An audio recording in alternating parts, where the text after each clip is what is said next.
The gunshot echoed across the valley as Ruby Taylor wiped sweat from her brow, her hands trembling and her dress spattered with blood that wasn't her own. The stagecoach lay overturned behind her, the driver dead, and the man who tried to violate her now lay motionless in the dust, his gun still warm in Ruby's shaking grip. The year was 1876, and she'd never killed a man before today. "Looks like you handled yourself just fine, madam," came a deep voice from behind her. Ruby spun around, the pistol still clutched in her hand, to find a tall figure silhouetted against the setting sun. A man atop a chestnut stallion, his face shadowed beneath a well-worn Stetson. "Stay back," she warned, her voice steadier than she felt. The stranger dismounted slowly, hands raised in a peaceful gesture. "Name's Jackson Wade. Most folks call me Jack. I mean no harm." His voice was like gravel wrapped in velvet, a gentle rumble that somehow eased her racing heart. "Heard the commotion from over the ridge. Appears I'm a bit late to be of service." As he stepped closer, Ruby could see him clearly now, weathered skin bronzed by the sun, eyes the color of a summer sky, and a jawline strong enough to cut glass. His clothes were dusty from the trail, but his movements held the confident grace of a man comfortable in his own skin. "I'm Ruby Taylor." She lowered the gun slightly, but didn't holster it. "I was heading to Redemption Creek. The driver said we'd be there before sundown." Jack glanced at the horizon, where the sun was already dipping behind distant mountains. "That's still a fair piece away, Miss Taylor. Not a journey you'd want to make on foot, especially not with night coming." He nodded toward the dead man. "And especially not after this business." Ruby's eyes welled with tears that she fought to contain. "I had no choice." "No, you surely didn't," Jack agreed softly. "Man like that deserved what he got. Question is, what's your plan now?" The reality of her situation crashed down upon Ruby's shoulders. Miles from civilization, nightfall approaching, and a dead man at her feet. She'd been fleeing one nightmare only to find herself in another. "I don't know," she admitted, her voice barely audible above the evening breeze. "I have nowhere to go." Jack studied her for a long moment, his expression unreadable. "My ranch is about an hour's ride from here. You'd be welcome to rest there for the night, get your bearings." Ruby tensed. "And what would you expect in return, Mr. Wade?" A shadow of understanding crossed his features. "Nothing more than basic courtesy, Miss Taylor. I've a spare room with a lock on the door. You'll be safe there, have my word." Something about his straightforward manner gave Ruby pause. In her 22 years of life, men's words had rarely matched their intentions. Yet there was a steadiness to Jackson Wade that spoke of reliability. "I appreciate the offer," she said cautiously. "But I should warn you, trouble seems to follow me these days." Jack's lips curved into a small smile. "Well then, we'll just have to be ready for it when it comes." He gestured to his horse. "Samson here is strong enough to carry us both until we can find you a mount of your own." As they rode across the open range, Ruby's body stiff with the unfamiliarity of sharing a saddle with a stranger, she wondered what madness had driven her to trust this cowboy. Perhaps it was simply that she had no other choice. "What brings you to this part of Wyoming Territory, if you don't mind my asking?" Jack's voice rumbled against her back. Ruby considered lying, but something told her this man would see through any falsehood. "Running," she answered simply. "Most folks who come out this way are," he replied, offering no judgment. They crested a hill, and in the valley below, Ruby could make out a modest ranch house, smoke curling from its chimney. A barn stood nearby, and fenced pastures stretched into the distance, where cattle grazed lazily. "It's not much," Jack said, "but it's home." "It's beautiful," Ruby whispered, genuinely moved by the peaceful scene. As they approached, a young man emerged from the barn, his resemblance to Jack unmistakable despite being a good decade younger. "That's my brother, Robbie," Jack explained. "He helps me run the place." Robbie's eyebrows shot up at the sight of Ruby, but he asked no questions as Jack made brief introductions and explained she'd be staying the night. "I'll prepare the guest room," Robbie said with a respectful nod before disappearing into the house. Inside, the ranch house was simple but clean, with sturdy furniture and surprisingly homey touches that spoke of care and attention.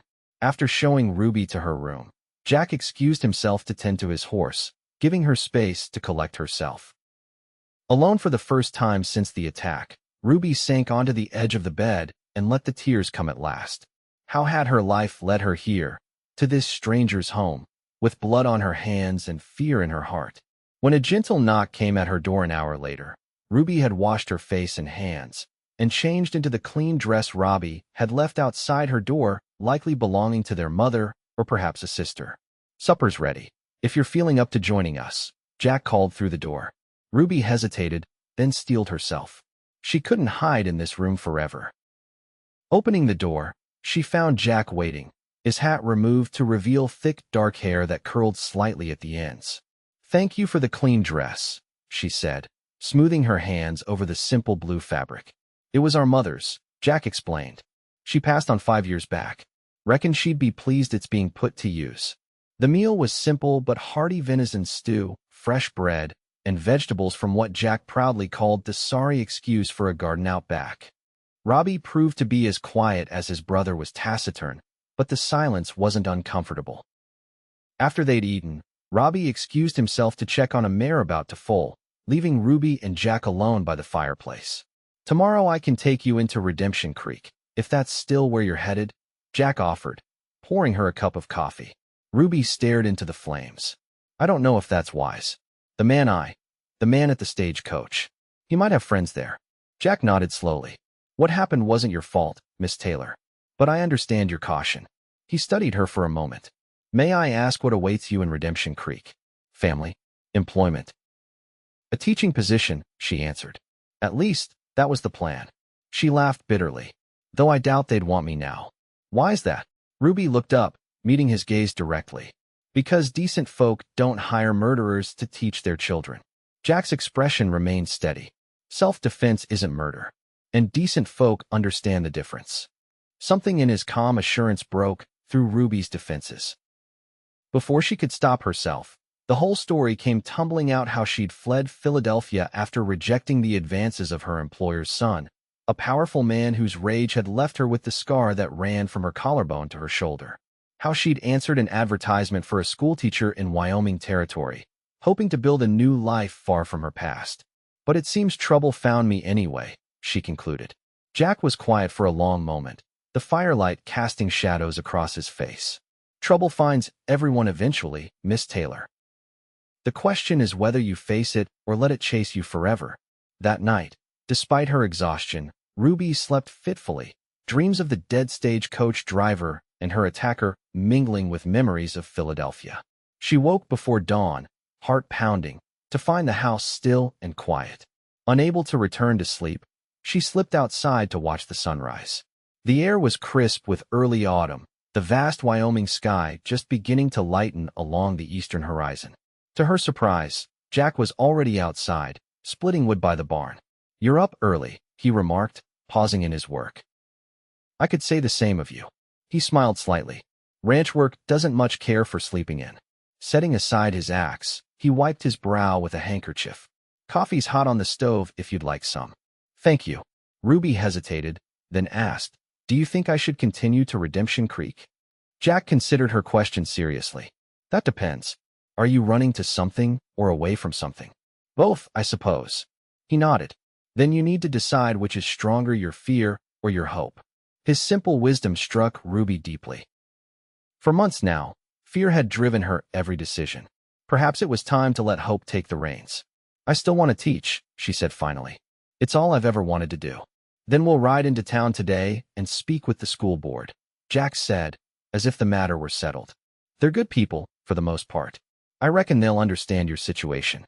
Later that morning, as they rode toward Redemption Creek, Ruby, now mounted on a gentle mare Jack called Daisy, she found herself studying her companion. There was something solid about Jackson Wade, something trustworthy that she couldn't quite define. "You've been very kind to a complete stranger," she observed. Jack kept his eyes on the trail ahead. "My father taught me that a person's character is measured by how they treat those who can offer them nothing in return." "Your father sounds like a wise man." "He was." Jack's expression softened with memory. "Lost him in '68. Took a bullet meant for a friend during a cattle dispute." "I'm sorry. It was a long time ago." Jack glanced at her. "What about your family?" Ruby looked away. "My mother died when I was young. My father. We're not close." They rode in companionable silence for a while, the rhythm of the horses' hooves creating a soothing cadence. The trail wound through rolling hills dotted with sagebrush and occasional stands of pine. In the distance, mountains rose against the sky, their peaks still capped with snow despite the late summer heat. "It's beautiful here," Ruby murmured. "Different from anything I've known. Takes getting used to." Jack agreed. "The openness. Some folks can't abide it, feel too exposed. Others find freedom in it. Which are you?" A hint of a smile touched his lips. "Guess I'm the type that needs room to breathe."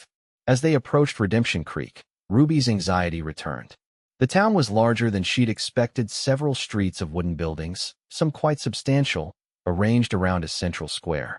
People moved about their business, and for a moment, Ruby felt overwhelmed by the prospect of facing strangers. "Sheriff's office first," Jack said, guiding her toward a building with a weathered sign. "Best to get the business with the stagecoach sorted before anything else." Sheriff Daniels proved to be a pragmatic man who listened to Ruby's account without interruption, then assured her that the dead man, a known troublemaker named Silas Becker, would not be mourned by any law-abiding citizen. "Self-defense, plain and simple," the sheriff concluded, making notes in his ledger. "You're free to go about your business, Miss Taylor, though I may need a formal statement later for the territorial judge." Relief flooded through Ruby as they left the sheriff's office. "I half expected to be clapped in irons," she admitted. "Not in this territory," Jack said. "Law respects a person's right to defend themselves." He nodded toward a two-story building across the street. "That'd be the schoolhouse. Board president is Harold Morgan, owns the general store down the way." At the general store, they found Morgan, a barrel-chested man with impressive mutton chops, tallying inventory behind the counter. His eyes widened when Jack explained who Ruby was. "Miss Taylor, we'd given up hope of your arrival after hearing about the stagecoach. Dreadful business." He shook her hand enthusiastically. "The children have been without proper schooling since Miss Winters eloped with the blacksmith's son this spring. When can you start?" Stunned by his ready acceptance, Ruby stammered. "As soon as I find lodgings, I suppose." Morgan waved a hand dismissively. "The schoolhouse has living quarters upstairs for the teacher. Basic, but clean. You can move in today if you wish." By mid-afternoon, Ruby found herself standing in a small but tidy apartment above the schoolhouse, her few possessions rescued from the stagecoach by Jack arranged neatly on the dresser. Sunlight streamed through the windows, casting warm patches on the wooden floor. "It's perfect," she breathed, running her fingers along the simple bookshelf that would soon hold her small collection of books. Jack lingered in the doorway, hat in hand, looking somewhat out of place among the feminine touches left by the previous teacher. "School board says term starts Monday. Gives you 3 days to prepare." "I can't thank you enough for your help," Ruby said, turning to face him. "I don't know what I would have done if you hadn't come along yesterday." Something shifted in Jack's expression, a vulnerability quickly masked. "You'd have managed. You strike me as a survivor, Miss Taylor." "Ruby," she corrected him. "After everything, I think you've earned the right to use my given name."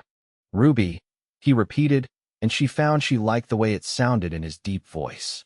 "Well, I should leave you to settle in." A sudden panic gripped her at the thought of his departure. "Will I see you again?" Jack hesitated. "I come to town for supplies every couple of weeks, and church on Sundays, when the weather permits." "Then perhaps I'll see you Sunday," Ruby said, trying to keep her tone light. He nodded, settling his hat back on his head. "Perhaps you will." At the door he paused. "Ruby, lock your doors at night. Town's mostly good folk, but it only takes one who isn't." After he'd gone, Ruby stood by the window, watching as he mounted his horse and rode slowly out of town.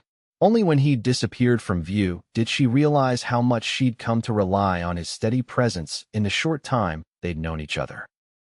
The next 3 days passed in a flurry of activity as Ruby prepared for her first day of teaching. The school board had left the curriculum largely to her discretion, and she threw herself into organizing lessons for the 30-odd children of varying ages who would be her students. On Sunday morning, she dressed with particular care in her best dress, a modest navy blue with white collar, and made her way to the small white church at the edge of town. She told herself her eagerness had nothing to do with the possibility of seeing Jack Wade again. The service was already underway when she arrived, and she slipped into a back pew, conscious of the curious glances from the congregation. As the minister spoke of redemption and new beginnings, Ruby found her gaze wandering, searching for a particular tall figure among the parishioners. But Jackson Wade was nowhere to be seen. Disappointed, Ruby lingered after the service, accepting introductions to what seemed like half the town. Parents of her future students were especially eager to meet her, and by the time she extricated herself, the sun was high overhead. As she walked back toward the schoolhouse, a voice called her name. Turning, she saw Jack approaching, looking somewhat uncomfortable in a clean shirt and vest, his hair still damp from washing. "I missed the service," he explained, falling into step beside her. "Had trouble with a calf that decided to arrive at the most inconvenient time." Ruby couldn't help but smile at the image. "All is well, I hope." Mother and calf both doing fine. His eyes crinkled at the corners when he smiled. "How are you settling in?" "Well enough. Everyone has been very welcoming." They walked in silence for a moment, the Sunday quiet of the town broken only by distant piano music from the saloon and the occasional shout of playing children. "I was wondering," Jack said suddenly, "if you might like to join me for dinner at the hotel restaurant to celebrate your new position."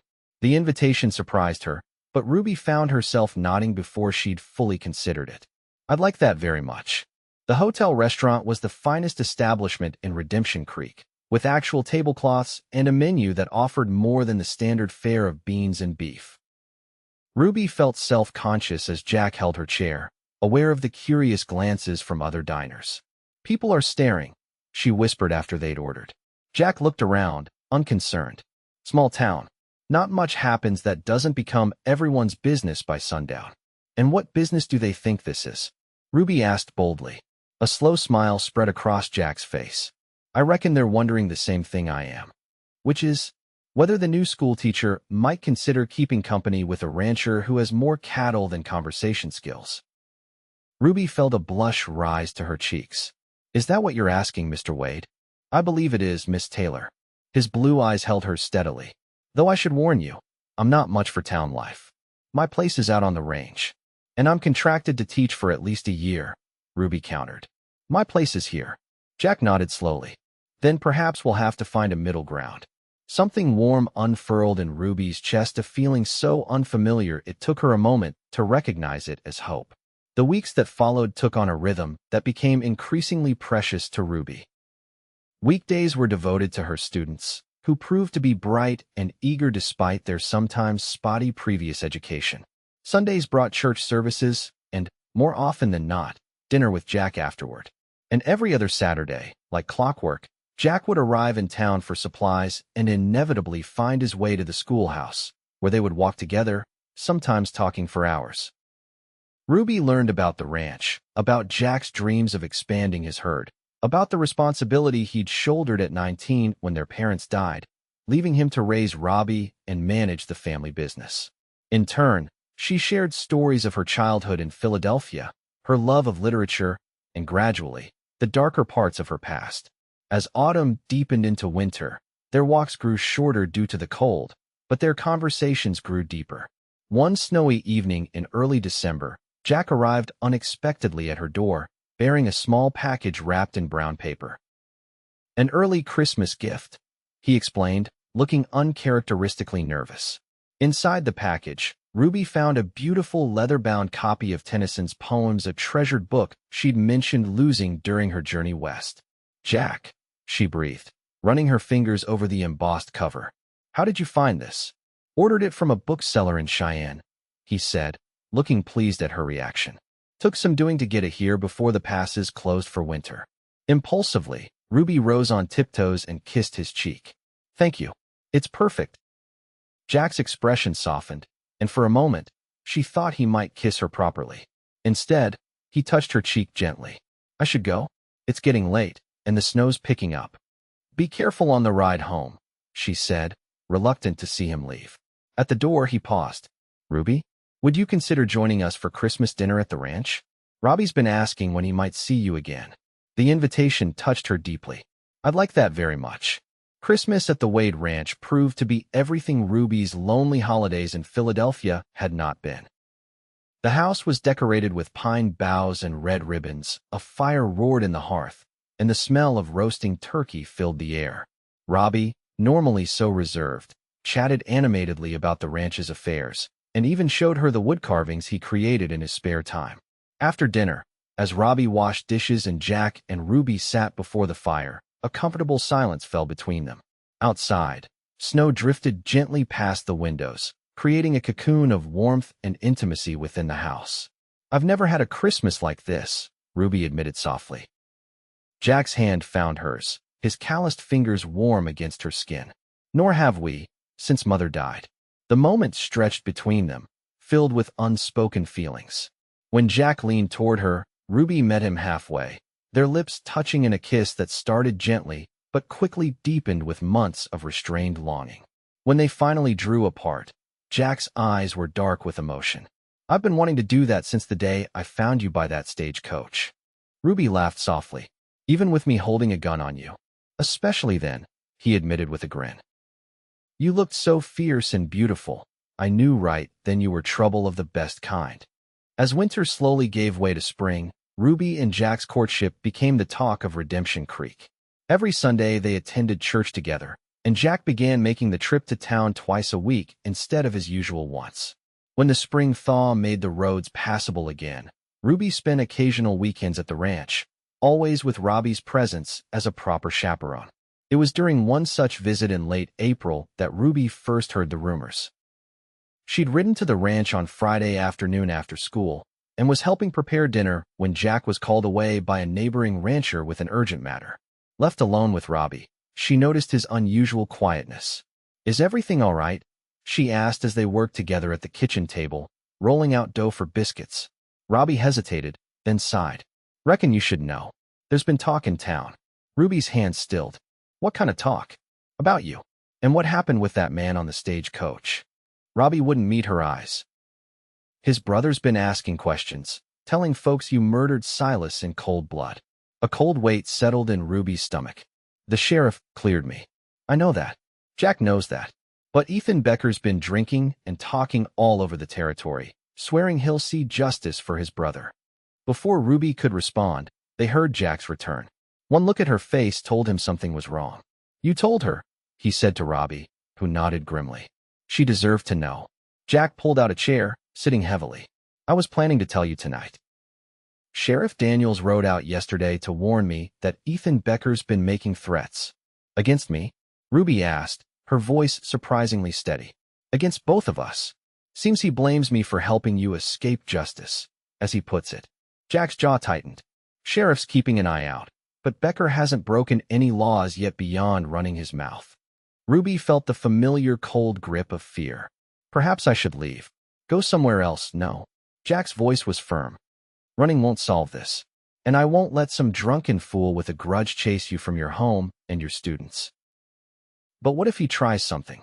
What if someone gets hurt because of me?" Jack reached across the table, taking her flour-dusted hands in his. "Ruby, listen to me. What happened wasn't your fault. And whatever comes, we'll face it together." For a moment, Ruby was transported back to that first evening at the ranch, when Jack had asked if she was running to something or away from something. The answer was clearer now than it had been then. "Together," she agreed softly. The threat from Ethan Becker hung over them like a storm cloud in the weeks that followed. Ruby continued teaching, though Jack insisted on escorting her to and from the schoolhouse whenever he was in town. The children noticed nothing amiss, but Ruby saw the worried glances exchanged by parents, heard the whispers that sometimes stopped when she entered a shop. One evening in early May, as she was grading papers in her apartment, a knock came at her door. Expecting Jack, who'd promised to bring her a book from Cheyenne, she opened it without hesitation. Instead, she found herself face to face with a man whose features echoed those of the attacker she'd killed months before. The same heavy brow and cold eyes, though this face was gaunt with grief or drink or both. "Miss Taylor," he slurred, swaying slightly on his feet. "Finally we meet." Ruby tried to close the door, but he shoved it open, forcing his way into her apartment. "Please leave," she said, backing away, searching desperately for something to use as a weapon. "You killed my brother," Ethan Becker spat. "Shot him down like a dog." "Your brother attacked me," Ruby replied, her back now against the wall. The sheriff ruled it self-defense. Becker laughed bitterly. Sheriff's in Wade's pocket, everyone knows that. But I know the truth. Silas wrote me about the pretty schoolteacher coming on the stage. Said he was going to introduce himself proper. He advanced on her, pulling a knife from his belt. Wasn't no need to shoot him for being friendly. Is that what he told you? Ruby's fear gave way to anger. Your brother tried to force himself on me after killing the stage driver. I did what I had to do to survive. Lying whore, Becker snarled, lunging forward with the knife. Ruby ducked aside at the last moment, the blade embedding itself in the wall where her head had been seconds before. As Becker struggled to free it, she grabbed the heavy iron poker from beside the fireplace and swung with all her might. The blow caught him on the temple, sending him crashing into her small dining table. Blood poured from the wound as he staggered to his feet, his eyes now glazed with pain as well as drink. I'll kill you, he growled, abandoning the stuck knife and launching himself at her bare-handed. They crashed to the floor together, Becker's hands closing around her throat. Ruby fought desperately, clawing at his face, trying to knee him in the groin, but his weight pinned her down, his fingers tightening inexorably. As darkness began to edge her vision, Ruby heard a commotion, the door bursting open, a shout of rage, and suddenly the crushing weight was gone from her chest. Gasping for air, she rolled onto her side to see Jack and Ethan Becker locked in combat, crashing against the walls of her small apartment. Despite his drunkenness, Becker fought with the desperate strength of a man with nothing to lose. He landed a solid punch to Jack's jaw, then another to his ribs, driving him back against the bookshelf. Books toppled around them as Jack recovered, delivering a powerful blow to Becker's midsection that doubled him over. But as Jack moved in to subdue him, Becker produced another knife from his boot and slashed wildly.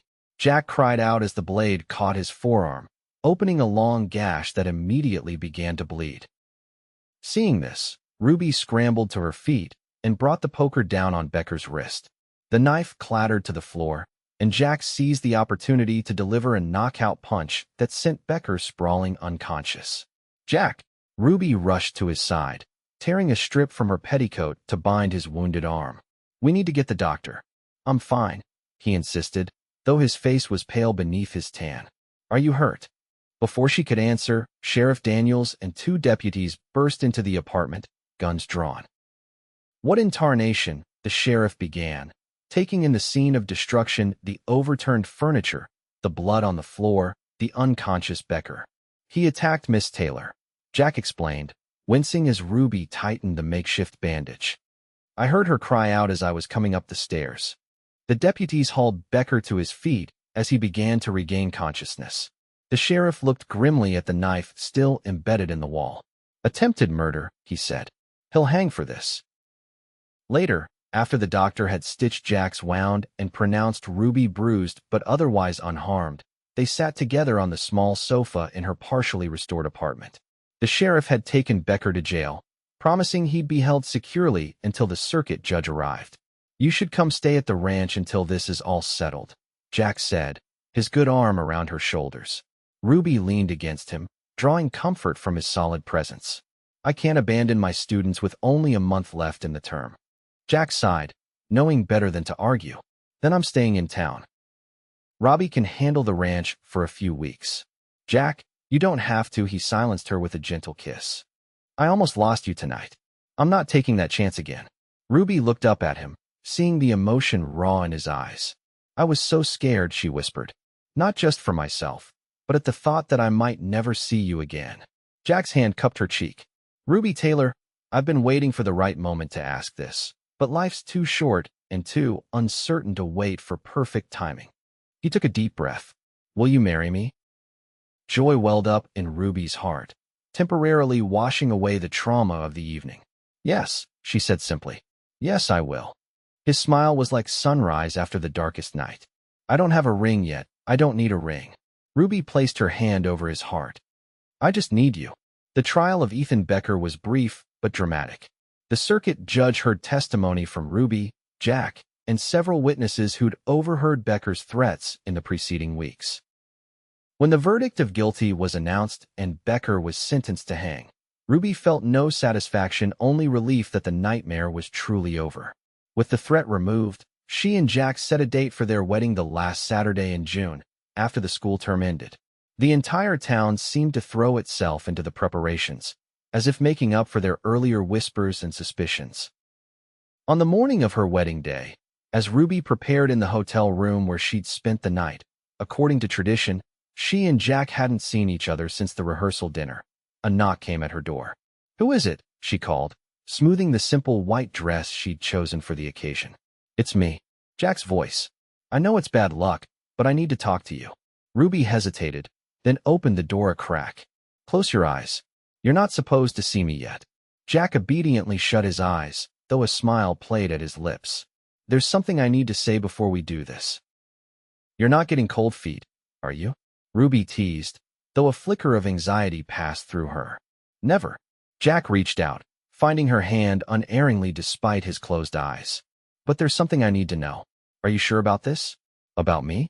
"About living at the ranch, away from town and all its conveniences?" Ruby squeezed his hand. "I've never been more certain of anything. Even knowing that ranch life is hard, that there will be times when I'm gone from sunup to sundown working the herd, that we'll never be rich in anything but land and cattle." Jack weighed. "Open your eyes and look at me." He did, his gaze immediately softening as he took in her appearance. "You're beautiful," he breathed. "And you're the only man I want to build a life with," Ruby said firmly. "Whether that's in a mansion in Philadelphia or a ranch house in Wyoming Territory. Do you understand?" Jack nodded slowly, his eyes never leaving hers. "I understand." "Good. Now go away so I can finish getting ready to become your wife." The wedding was everything Ruby had never dared to dream of, simple but heartfelt, with the entire community gathered to witness their vows. Robbie stood as Jack's best man, beaming with pride, while the young daughter of Ruby's fellow teacher served as her maid of honor. As they exchanged rings, Jack had insisted on finding her a proper gold band. Though Ruby assured him it wasn't necessary, Ruby felt the last shadows of her past finally lifting. Here, under the vast Wyoming sky, she had found not just safety but love, not just refuge but home. At the reception held in the town square, as neighbors and friends celebrated with food and music, Jack pulled Ruby away for a moment of privacy behind the church. "Happy, Mrs. Wade?" he asked, his arms encircling her waist. "Completely," she assured him, stretching up for a kiss. Later, as they prepared to leave for the ranch, now their ranch, Ruby found herself momentarily overwhelmed by the journey that had brought her here. From the terror of that day by the stagecoach to the joy of this moment, it seemed almost impossible that less than a year had passed. As Jack helped her into the wagon decorated with ribbons and flowers by well-wishers, Ruby caught his hand. "Thank you," she said softly. "For what?" "For finding me that day. For believing in me when I couldn't believe in myself." Jack's expression grew serious. "There's something I need to tell you. Something I should have said before." Ruby's heart skipped. "What is it?" "That day by the stagecoach, it wasn't chance that I was riding nearby."